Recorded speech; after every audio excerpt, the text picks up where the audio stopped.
Listen, there's no right or wrong way to deal with the loss of a loved one. You can expect grieving to be rough, and it's different for every single person. Another important thing, it's not just a matter of coping with loss. It's about coping with change. And that, Wellcasters, takes a lot of time. Today on Wellcast, we're dealing with a pretty difficult subject. How do you deal with the death of a loved one? How do you live your life in the face of a life-changing event? We don't have all the answers, and honestly, you're going to have to work through your pain in your own way, at your own pace. But if you're looking for it, we do have some advice. First things first, you need to remember that grief is a process and not a task.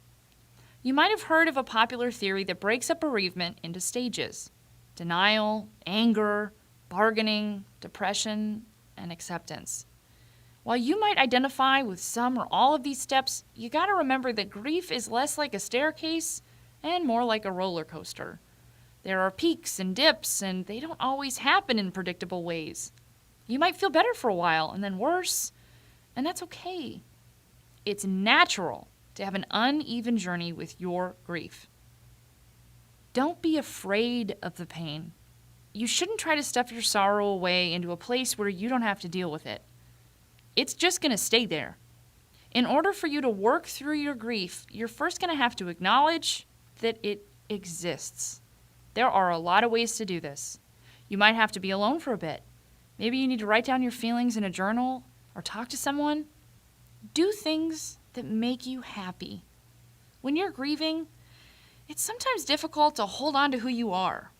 After all, so much of your energy is focused on the mourning of your loved one, which is fair, but it's easy to get sucked into a mind space where you can't even remember your former self. We want to tell you it's okay to take time to do the things that make you feel like yourself and give you joy. Recognize the relationship between the mind and the body. When you're experiencing grief, it's really easy to forget the things that you usually do as a matter of routine. Taking a shower, getting enough sleep, eating. Neglecting your physical health is only going to take a greater toll on your mental health, which is taking a pretty significant hit right now. So do yourself a favor and do us a favor and make an effort to take care of you. It's what your loved one would want. Reach out. Wellcasters, if you take nothing else away from this episode, please remember this. You do not have to be alone in your grief. If your feelings are too overwhelming for you to sort out, that's okay. But go to someone else for help.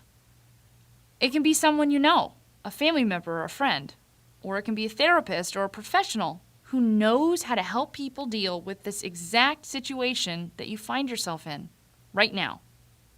Just the act of talking out loud about your feelings can be incredibly cathartic. Finding someone who can help you sort them and work through them is even better.